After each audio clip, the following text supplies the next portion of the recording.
저희가 2019년부터 예상한 부분은 달라진 게 없습니다. 달라진 게 없고, 다만 코로나로 인해서 연장은 됐지만 그래서 거품이 더 쌓인 만큼 거품이 더 빠질 수밖에 없는 상황이다. 이 부분에 대해서 늘 설명을 드렸죠. 그리고 여태까지는 계속 집값도 오릅니다. 왜? 여기서 집값 떨어진다 의견 내면은 우리처럼 욕 처먹으니까. 그렇잖아요. 우리 그 상황에서 집값 떨어진다고 이야기했을 때 욕 엄청 먹었잖아요. 그 사람들은 그런 이야기예요. 왜 남의 자산 떨어지라고 고사지 내냐. 그런 식으로 이야기하면서 그들은 남한테 비싸게 팔아먹을 생각하고 있어요. 남의 자산 왜 더 뜯어내려고 하고 있어요? 보는 시각에 따라 다른 거죠. 그런 건데 드디어 이런 분석이 나왔습니다. 한국 집값은 고점 대비 50% 폭락한다. 그래서 현재 가격 대비 최대 30%, 그러니까 최고점 대비 50% 수준의 추가 하방 압력이 지속될 것이다. 근데 우리 생각해 봅시다.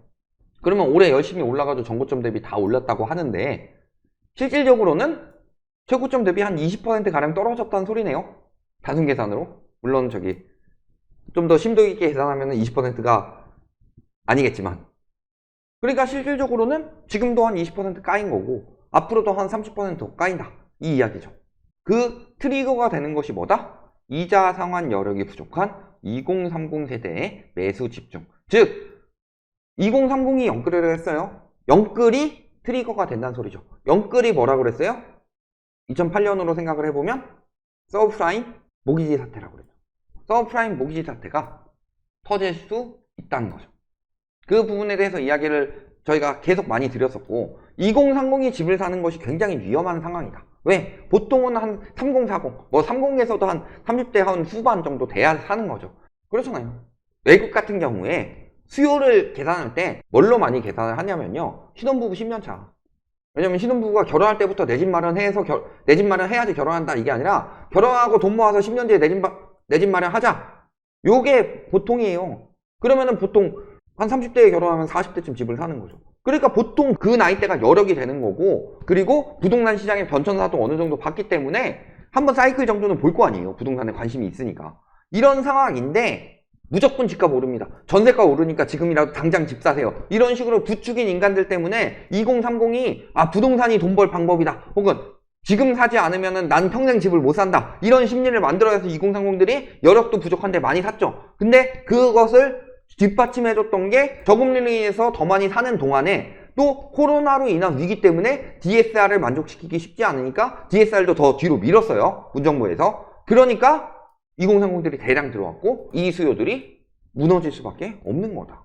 이 부분에 대해서 저희가 계속 이야기했던 것들, 이번에 스트레이트 내용도 그렇죠, 그 다음에 교보증권 내용도 그렇죠, 저희가 다 이야기했던 내용들이에요.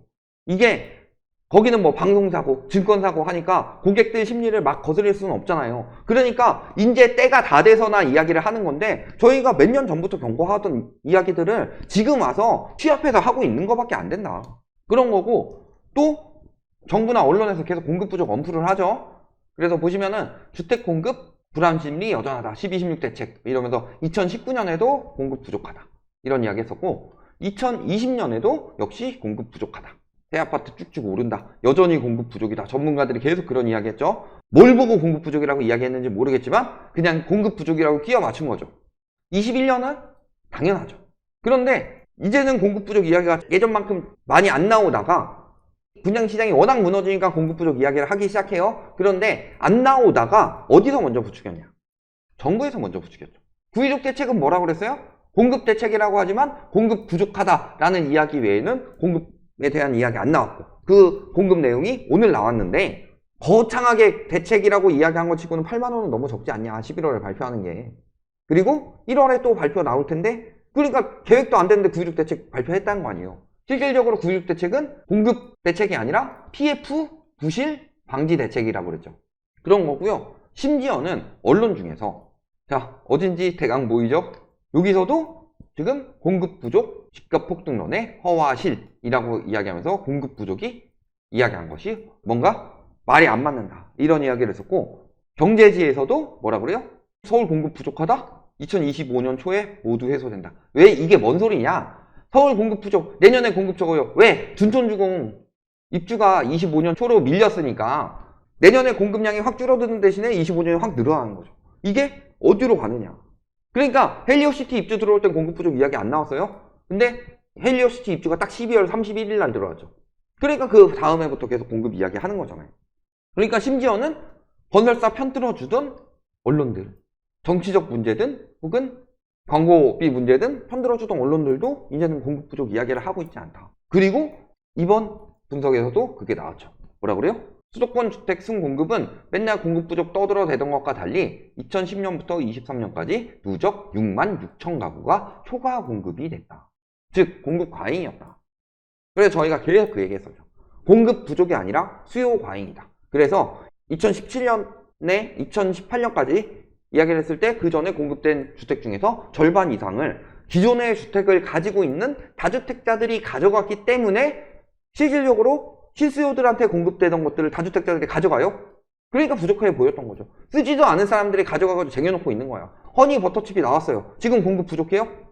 제대로 생산만 하면 공급 부족하지 않아요. 그런데 되팔렘들 있잖아요. 리셀러라고 하는데 그 되팔렘들이 먼저 사재기 해놓고서 편의점에 가니까 허니 버터칩이 없어. 난 맛보고 싶은데. 그러니까 당근 뭐 이런 데 가보면은 걔들이 막 비싸게 올려놔요. 지들은 1,000원 주고 사놓고서 막 2,000, 3,000원에 올려놔. 근데 그게 공급 부족이었어요? 수요 과잉이었어요? 똑같은 거예요. 최근에 뭐 먹대각 이야기도 있고. 다 똑같은 거예요. 공급 부족이 아니라 누군가가 사재기를 했기 때문이다. 그리고 그게 공급 부족 운운했지만 초과 공급이었다는 거죠. 이 초과 공급이 어디까지 진행된다? 2025년까지 진행된다. 즉 내후년까지 공급 과잉 시대다. 이게 결국에 부동산 시장의 기대 심리가 꺼지니까 매물이 쭉쭉 늘어나고 있죠. 4만 건 하던 매물이 지금 8만 건이에요. 2배 가까이 늘어났죠. 4만 건 정도가 쏟아져 나왔죠. 이게 공급 과잉이었던 부분이 다시 튀어나오고 있는 거다. 그러니까 정부에서는 이걸 무너지는 걸 막을 수가 없는 거예요. 공급이 부족했냐? 공급이 과잉이죠. 그러니까 공급 부족이라고 엄풀하는 거죠. 그런 거고. 그렇게 공급 부족 엄풀하면서 뭐 한 거예요? 돈 풀어서 살렸죠. 왜 가계부채로 자꾸 경기 부양을 하려고 하느냐? 부동산 잡히고 있는 거 왜 특례 보금자리로 띄웠느냐? 그래서 잠깐 멈추게 만들었지만 이게 시장을 바꿀 수 있는 거예요? 아니죠. 이것도 역시 수요를 부추겼지만 거래량 보면 다 나오죠. 매물 보면 다 나와요. 공급 부족하지 않았고 공급 엄청나게 많았었고 그게 다 드러나고 있는 거고 마지막까지 끌어들인 거다. 연착륙 시키려고. 연착륙은 뭐다? 떨어지는 동안에 중간중간 받아줄 호구 모집이라고 그러죠. 그렇게 만들려고 했던 거고. 이런 식으로 정부에서도 유도하고 물론 그 통계는 아직 안 나왔지만 2022년 같은 경우도 정부에서 여러 가지 규제 풀어주는 움직임을 보였죠. 아 그러니까 내년에 또 풀어주겠구나 이런 기대 심리가 생긴 거였고 그렇게 만들어서 무주택자들이 집 사도록 만들었죠. 그러니까 끝물에 집 사도록 만든 거예요. 자 2021년은 그래도 올랐으니까 사람들이 그럴 수 있겠다 싶었지만 2022년에도 무주택자 중에 69만 명이 집을 샀대요. 이거 정부에서 계속 풀어주려고 하니까 저렇게 열심히 사도록 만든 거예요. 그러는 동안에 누가 팔았냐? 다주택자들이 열심히 팔았습니다. 2022년에 연착륙 시킨다고 다주택자들이 집값에 더 예민하죠? 내가 실거주하는 곳은요, 내가 막 당장 나한테 닥치는 게 없으면은 뭐 금리 인상이라든가 혹은 뭐 세금 강화라든가 이런 게 닥치는 게 없으면은 오르든 말든 일단은 내가 살다 보면 어떻게 되겠지 이런 마음이 있겠지만 다주택자들 같은 경우는 어때요? 떨어지기 전에 팔아야 되잖아요. 그러니까 다주택자들이 그동안 열심히 판 거예요. 하락장에서 다주택자들이 팔 수 있도록 부추겨 준 거다. 실수요자들이 사는 동안에. 그리고 그 중에서 12.3만 명. 자, 2021년에만 105만 명이 연끌을 했다고 합니다. 근데 이들 중에서 고작 10% 정도만 집을 팔았다. 나머지 90%는 아직도 연끌로 묶여있다. 오히려 규제 풀어주면서 69만 명 더 늘려놨다. 그러니까 고수들은 빠지고 무주택자들이 집을 샀어요. 그 중에서 몇 명은 오링 나서 판에서 나가 떨어진 거고 새로운 호구들 들어와가지고 열심히 사고 있다. 이게 오를 징조냐 떨어질 징조. 또 다른 지표 볼까요? 이런 식으로 부추겨서 수도권 주택 보유자 12.8%가 집값 오른다고 생각하고 있습니다. 하락 전망은 그 3배죠. 물론 작년보단 나아졌어요. 작년에 5.1%였는데 12.8% 됐다. 하락 전망은 63.3%였는데 여기 34.5%가 됐다. 그럼에도 불구하고 올라간다는 사람보다 하락한다는 사람이 훨씬 더 많죠. 3배 이상 많죠. 그런데 뭐라고 분석을 하느냐? 전반적으로 수도권 주택 소유자들이 내년 부동산 경기와 시세가 올해보다 더 나빠지지 않고 나아질 것으로 예상하는 것. 자, 나아질 것으로, 주택 경기가 나아질 것으로 예상했다면은 상승 전망이 더 많아야죠. 그렇지 않아요?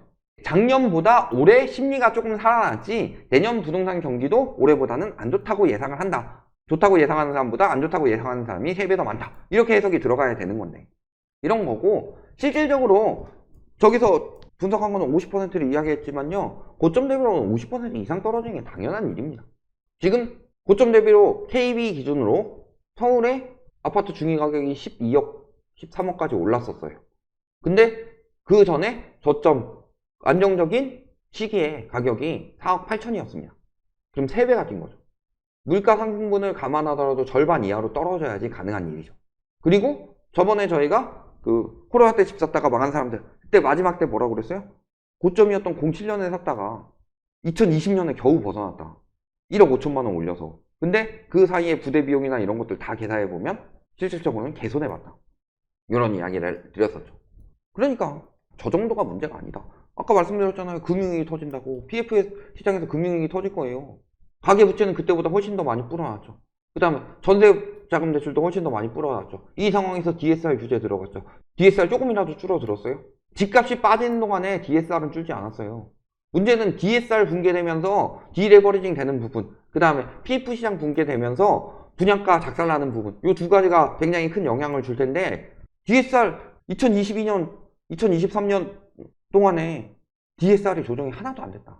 그러면요, 디레버리징 하면서 떨어질 집값에 대한 부분은 하나도 변경되지 않는 거예요. GDP 대비 가계부채가 줄면 뭐해? 실제 가계부채는 훨씬 더 늘었는데 이거 다 붕괴되면 어떻게 되겠어요? 집값이 버틸 수가 있겠냐? 오히려 그 전만큼도 못 버틸 텐데. 그러니까 바로 정책대출 다 막았죠? 정책대출 다 막으니까 어떻게 됐어요? 강남도 하락거래 늘어나고 있다. 그래서 465건 중에서 280건이 10에서 40%의 하락거래다. 자, 465건 중에 280건이면 50%가 넘는 거래가 하락거래라는 소리죠. 그것도 많이 떨어지면 40%까지 떨어졌다. 그리고 노원구와 강북구는 마이너스 0.01로 하락으로 돌아섰고 강남도 0.00을 기록했다. 문제는 이거는 한 달 전 지표들이 나오고 있으니까 그런 상황인 거고, 그리고 지금 코픽스도 더 올랐죠. 코픽스도 더 올라서 금리도 더 오를 거예요. 그 다음에 내년엔 정책대출도 60% 줄인다고 그랬어요. 받쳐줄 게 뭐가 있냐. 결국에는 무너지기 시작한다면 다 무너진 다음에 그때는 금리 내리고 이래도 소용이 없어요. 글로벌 금융위기 때도 마찬가지였는데. 그리고 항상 그렇게 됐었다. 결국에는 중요한 거는 이번에 코로나 때 특이 사항이었던 거죠. 경제가 무너져서 돈을 너무 많이 풀어서 굉장히 특이한 상황에서 집값이 올랐지만 보통 경제가 무너지면은 금리를 내려도 집값은 붕괴가 됩니다. 이제 와서 금리 이야기하면서 기준금리 내리면 집값 올라간다. 그러니까 뭐 많이 떨어져야 2019년 수준이다. 이런 식으로 이야기하는 인간들 다 구라다. 그것을 보여주는 지표 하나만 딱 보여드리고 왜 50% 이상 떨어진다고 이야기를 하는지 이 지표 보시면 답이 나옵니다. 지금이 이제 다시 금리 내리면 반등한 시기입니다. 자, 대한민국 무역수지 지표입니다. 자, 1991년부터 무역수지가 마이너스로 돌아서죠. 그리고 또 96년, 97년, 98년 이때 또 돌아서죠. 또 글로벌 금융위기 때 2008년부터 또 무역수지가 마이너스로 돌아서죠. 지금 플러스로 다시 올라오긴 했지만 현재 상황 자체가 플러스라고 말할 수 있는 상황이냐. 그때 91년, 97년, 2008년, 또 2022년 이때 집값이 어떻게 되느냐. 여기 흑자로 돌아서도 집값은 계속 떨어졌었죠. 특히 이때까지는 그래도 경제성장으로 집값이 오르는 시기라면 이때부터는 가계부채로 집값을 성장시켰던 시기인데 또 한 가지 한국 무역수지 순위.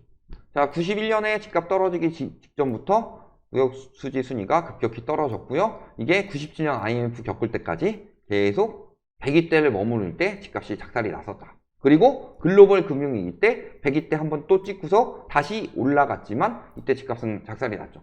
그리고 지금은 역대 최저의 등수를 기록하고 있다. 이게 경제가 무너졌을 때 집값이 어떻게 되는지. 우리나라 같은 수출 중심국에서 수출 지표를 보면은 경제가 얼마나 무너졌는지가 보이고 이 경제가 무너졌을 때 집값은 어떻게 됐는지 답이 다 나왔다. 경제가 무너져도 코로나 때 그래도 고순위를 유지했기 때문에 집값이 올라갔던 거지 지금은 세계적인 경제 위기에서 우리나라가 특별히 더 무너지고 있는데도 불구하고 아직도 집값이 뭐 바닥을 찍었네 올라갔네 DSR 규제 들어왔는데 거기에다가 우회하도록 풀어져서 과잉대출을 받게 만들어서 부실을 더 키운 게 어떻게 집값이 올라갈 징조냐. 50% 붕괴? 그 이상 날 수밖에 없는 상황이다. 여기까지 말씀드리겠습니다.